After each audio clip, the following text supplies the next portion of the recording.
Continuação do capítulo O Bruxo. Parte 6. O bruxo não se moveu, respondendo calmamente. É o senhor que vai sumir daqui, Sr. Street. Está escurecendo. O magnata deu um passo para trás e sacou sua espada. Foi você que pediu isso, feiticeiro. Vou matá-lo. De nada lhe servirão seus truques, pois disponho de uma pedra tartaruga. Geralt sorriu. A reputação do poder das pedras tartaruga, que não passavam de matérias minerais formadas pela ação das águas, de formato oval e com ranhuras na superfície, era tão disseminada quanto falsa. O bruxo, porém, não quis perder tempo com fórmulas mágicas, menos ainda em cruzar a lâmina de prata de sua espada com a de Ostrit. Esquivou-se dos movimentos giratórios da arma do magnata e desferiu-lhe um golpe na testa, com o punho da manga adornado de tachões de prata. Ostrit recuperou os sentidos em pouco tempo. Olhou em volta, na mais completa escuridão, e notou que estava amarrado. Não podia ver Geralt parado a seu lado, mas deu-se conta de onde se encontrava e soltou um horripilante grito de terror. Cale-se, senão você vai atraí-la antes do tempo, ordenou-lhe o bruxo. Seu assassino maldito, onde você está? Desate-me imediatamente, seu desgraçado. Você será enforcado por esse crime, filho de uma cadela. Cale a boca. Ostrit arfou pesadamente. Você vai me deixar aqui, assim amarrado, para que ela me devore? Perguntou em voz mais baixa e murmurando um palavrão. Não, respondeu o bruxo. Vou soltá-lo, mas não agora. Seu canalha, sibilou o magnata. Para distrair a Estringe? Ostrit calou-se, parou de se agitar e ficou deitado. Bruxo. Sim. É verdade que eu quis derrubar Foltest, e não foi o único, mas apenas eu desejava sua morte. Queria que ele morresse em sofrimentos mais profundos, que perdesse a razão, que apodrecesse. E sabe por quê? Geralt permaneceu calado. Porque eu amava Ada, a irmã do rei, a amante do rei, a puta do rei. Eu estava apaixonado por ela. Bruxo, você ainda está aí? Estou. Sei o que está pensando, mas não foi assim.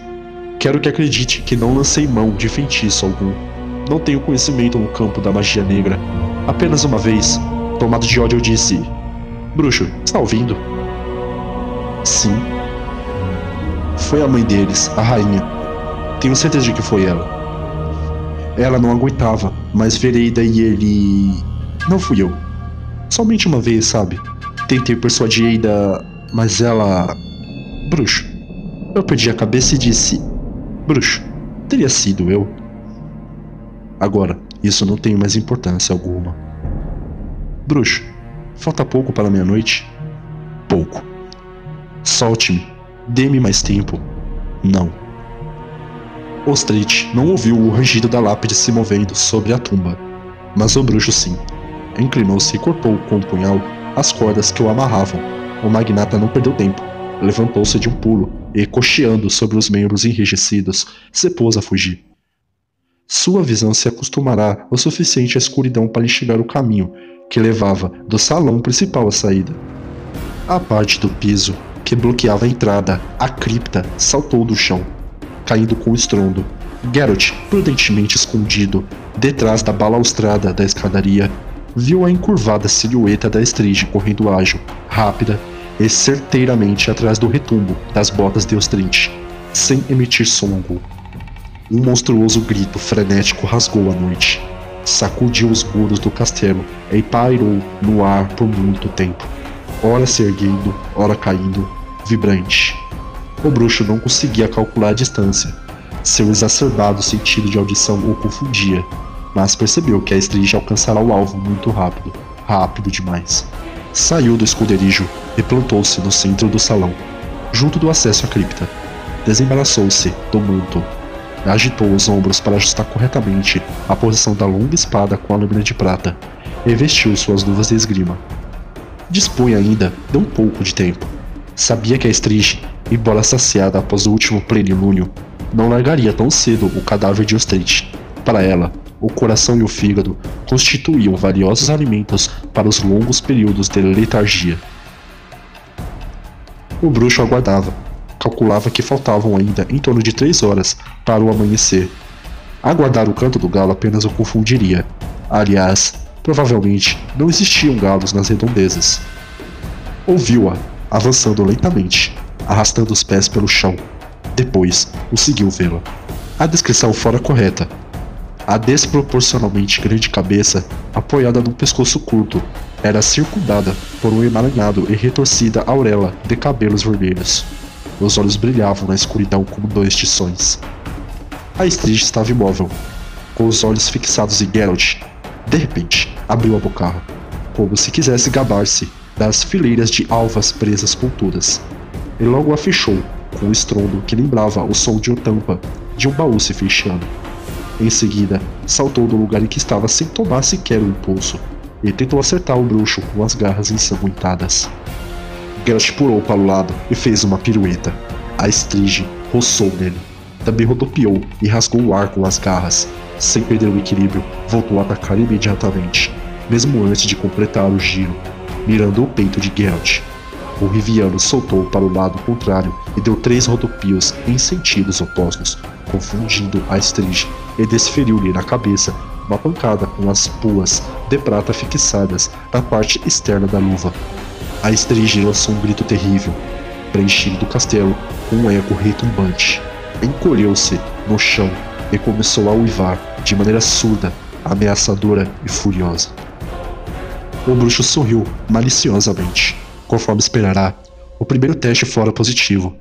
A prata revelará-se tão fatal a Estrígia quanto a maior parte dos monstros trazidos à vida por feitiços. Portanto, havia uma chance. A besta era como as outras, o que poderia garantir um desenfeitiçamento, além de fazer com que, como último recurso, a espada de prata lhe salvasse a vida. A Estrígia não demonstrava pressa em iniciar um novo ataque. Aproximava-se devagar, arreganhando as presas e babando horrivelmente. Geralt recuou, andando em semicírculos e colocando os pés com cuidado um após o outro, ora acelerando, ora desacelerando as passadas, o que tiravam a concentração da Estrígia e lhe dificultava tomar impulso para um salto. Ao mesmo tempo que se movia, o bruxo ia desenrolando uma fina, comprida e sólida corrente com peso na ponta. A corrente era de prata. No momento em que a Estrígia iniciou o salto, a corrente sibilou no ar e, contorcendo-se como uma cobra, enroscou-se nos ombros, no pescoço e na cabeça do monstro. A besta desabou por terra no meio do pulo, soltando um ruivo de perfurar os tímpanos. Agitava-se convulsivamente no chão, berrando, desesperada. Não era possível saber se de raiva ou da dilacerante dor provocada pelo odiado metal. Geralt estava satisfeito. Se quisesse, não teria dificuldade em matá-la. No entanto, não desabanhou a espada. Até aquele momento, nada no comportamento da Estrígia dava motivo para duvidar de que seu caso fosse incurável. Geralt recuou a uma prudente distância e, sem tirar os olhos do vulto que se agitava no chão, respirou profundamente, concentrando-se. A corrente se rompeu. Os elos de prata voaram por todos os lados como gotas de chuva, tilintando ao caírem no chão. Cego de raiva, o monstro lançou-se ao ataque. Geralt aguardou calmamente e traçou com a mão esquerda erguida o sinal de Ahard.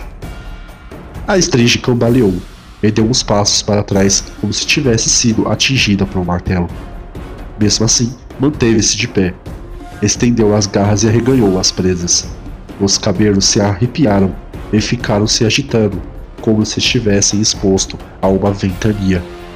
Apesar de se mover-se lenta e penosamente, avançava. Geralt ficou preocupado. Se, de um lado, não esperava que esse sinal tão simples pudesse paralisar por completo a besta, de outro, não imaginava que ela pudesse superá-lo com tanta facilidade. Não podia sustentar o sinal por muito mais tempo. Era exaustivo demais. E o monstro tinha menos de 10 passos para percorrer. Desfez subitamente o sinal e pulou para um lado. A surpreendida Estrígia não conseguiu interromper o avanço. Perdeu o equilíbrio, caiu, deslizou pelo chão e rolou escadas abaixo, através da entrada da cripta. Seus uivos infernais podiam ser ouvidos do lado de fora. Para ganhar tempo, Geralt correu para as escadas que levavam à galeria. Não estava ainda na metade dos degraus quando a Estrid saiu da cripta, arrastando-se como uma enorme aranha negra. O bruxo aguardou até ela começar a subir, pulou a balaustrada e saltou para o piso. A besta virou-se no degrau e se atirou sobre ele, num salto inimaginável, de mais de 10 metros de distância. Já não se deixava mais iludir por suas piruetas. Por 2 vezes suas garras arranharam o colete de couro do Riviaro, mas outro violento golpe das puas de prata a fez cambalear. Geralt, sentindo uma crescente onda de raiva, arqueou o corpo para trás e desferiu um violento pontapé no flanco da Estrid, derrubando-a no chão. O uivo que ela soltou foi mais alto que todos os anteriores, fazendo parte do reboco do teto desabar. A Estrid ergueu-se, tremendo de incontrolável fúria e desejo de sangue. O bruxo a aguardava. Havia desembainhado sua espada e descrevia com ela círculos no ar. Passou a andar em torno da besta, prestando atenção para que os movimentos da espada não estivessem alinhados com o ritmo e o tempo das suas passadas. O monstro não saltou. Aproximou-se lentamente, seguindo com os olhos o brilhante rastro da lâmina da prata. Geralt parou de repente e ergueu a espada. Desconcentrada, a Estrid também parou. O bruxo fez um lento semicírculo com a lâmina e deu um passo na direção dela. Depois mais um. E então um salto, girando rapidamente a espada sobre a cabeça do monstro. A Estrid se agachou e começou a recuar em zigue-zague. Geralt estava novamente próximo, a lâmina da espada cintilando. Nos olhos da besta surgiu um brilho maligno e por entre suas presas cerradas saiu um som rouco. Continuou a arrastar-se para trás, movida pela concentrada força de raiva, maldade e violência que emanava daquele homem e atingia em ondas, infiltrando-se em seu cérebro e em suas entranhas. Apavorada, a ponto de sentir uma dor até então desconhecida, soltou um fio grunhido e, dando meia volta, saiu correndo, desorientada, para os labirínticos corredores do castelo. Geralt sacudiu por um violento tremor. Ficou sozinho no centro do salão. Como demorou? Pensou até aquela dança, à beira do precipício, aquele louco e macabro balé bélico, chegar ao objetivo desejado, permitir-lhe atingir a paridade psíquica com seu oponente, alcançar o mesmo nível de concentração de força de vontade que transbordava da Estrid, daquela força de vontade maligna e doentia da qual ela surgirá. O bruxo ficou arrepiado só de lembrar do momento em que absorveu em si aquela carga de maldade, para usá-la como espelho contra o monstro. Jamais se defrontará com tamanha concentração de ódio e loucura assassina, mesmo entre os basiliscos, que gozavam da pior fama nesse quesito.